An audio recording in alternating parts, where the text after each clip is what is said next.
Summer's here, and Nordstrom has everything you need for your best dress season ever. From beach days and weddings to weekend getaways and your everyday wardrobe. Discover stylish options under $100 from tons of your favorite brands like Mango, Skims, Princess Polly, and Madewell. It's easy too with free shipping and free returns, in-store order pickup, and more. Shop today in stores, online at Nordstrom.com, or download the Nordstrom app. I think you're on mute. Workday's starting to sound the same. I think you're on mute.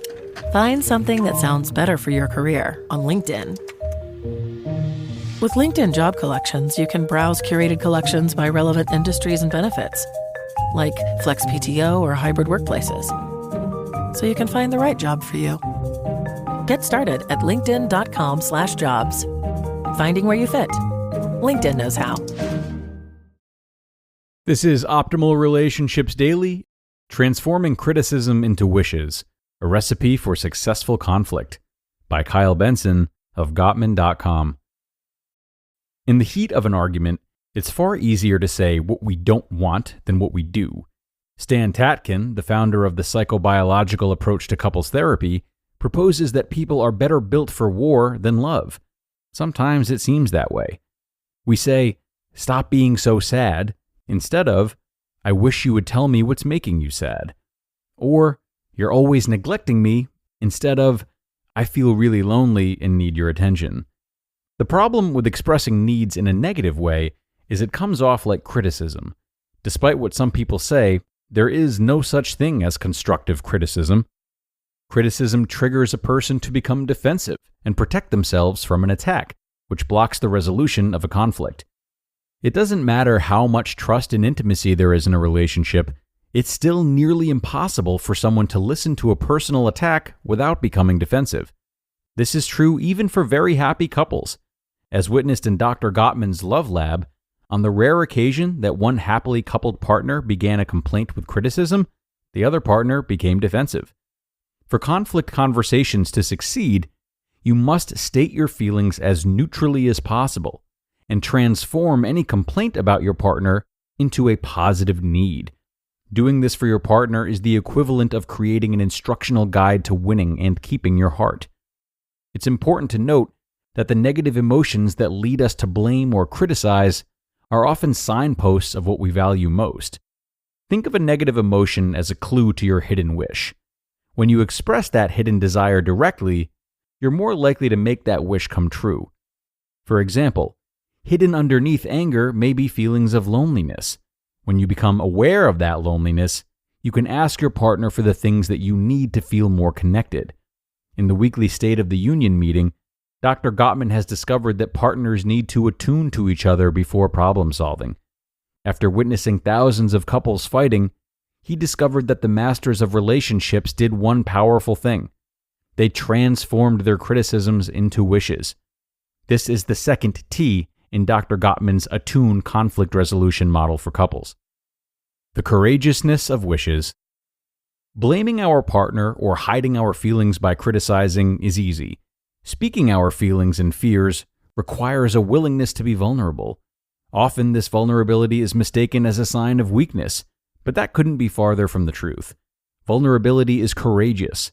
It's a willingness to drop your shield and expose the unguarded underbelly of your fears, doubts, and insecurities. Because of this discomfort, many of us avoid being truly vulnerable with our partners. I know I've done this in the past and sometimes still do. But as I've come to learn, owning my fears and insecurities and then naming them in my relationships is actually a strength. As Brené Brown puts it, quote, "Our willingness to own and engage with our vulnerability determines the depth of our courage." End quote. It also determines the depth of the emotional connection in our relationship. Often with couples I work with, there are barriers to being vulnerable with their partners. For example, Chris and Christina found it really difficult to focus on the wishes behind their criticism.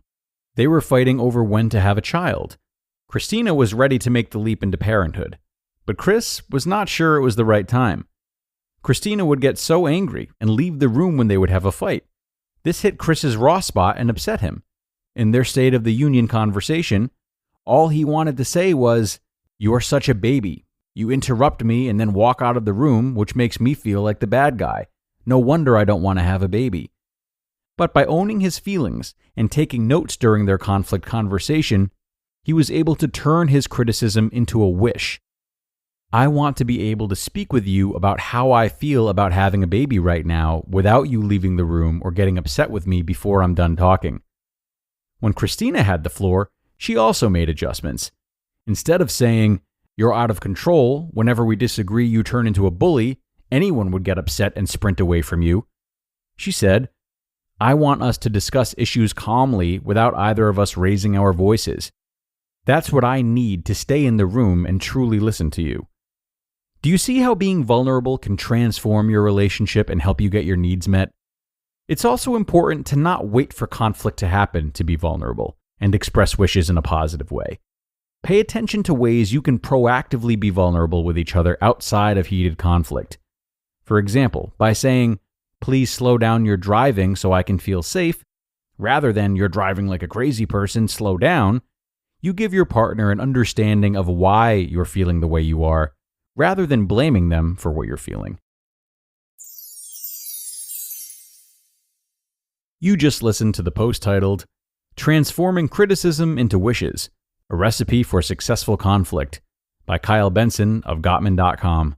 With a Venmo debit card, you can Venmo more than just your friends. You can use your balance in so many ways. You can Venmo everything. Need gas? You can Venmo this. How about snacks? You can Venmo that. Your favorite band's merch? You can Venmo this. Or their next show? You can Venmo that. Visit Venmo.me/debit to learn more. You can Venmo this, or you can Venmo that. You can Venmo this, or you can Venmo that. You can Venmo. The Venmo MasterCard is issued by the Bancorp Bank N.A. pursuant to license by MasterCard International Incorporated. Card may be used everywhere MasterCard is accepted. Venmo purchase restrictions apply. This episode is brought to you by State Farm. Knowing you could be saving money for the things you really want is a great feeling. Talk to a State Farm agent today to learn how you can choose to bundle and save with the Personal Price Plan. Like a good neighbor, State Farm is there. Prices are based on rating plans that vary by state. Coverage options are selected by the customer. Availability, amount of discounts and savings, and eligibility vary by state. And many thanks to Kyle for a great post here today. I'm in complete agreement with this article, and I really love how incredibly simple and incredibly effective it is. However, it can be difficult to make this transition. For most of us, as he said, it's not the approach that we're used to. And even though we may feel there's bravery and courage in opening up like this, the fact that many others might not see it that way can make it all the more challenging to take this approach and feel as though that we're either understood or respected or both. So, if this is the case for you, consider starting small when not faced with a big disagreement. Or bring this article to the attention of your partner when you're not in an argumentative state. And make a pact to try this together and consider acknowledging together how much you would look up to one another if they were willing and able to be so open and vulnerable like this. Priming or planning disagreements or conflict resolution in this way, it might feel a little unusual, but it can be really helpful. And most of all, it can show your partner that you care and are consistently thinking about the well-being of your relationship. And on that note, we're going to finish things up today, everyone. A great article again from Kyle and the Gottman Institute, one that I hope you can all use to your advantage. And enjoy the rest of your day, and I will talk to you next time, where your optimal life awaits.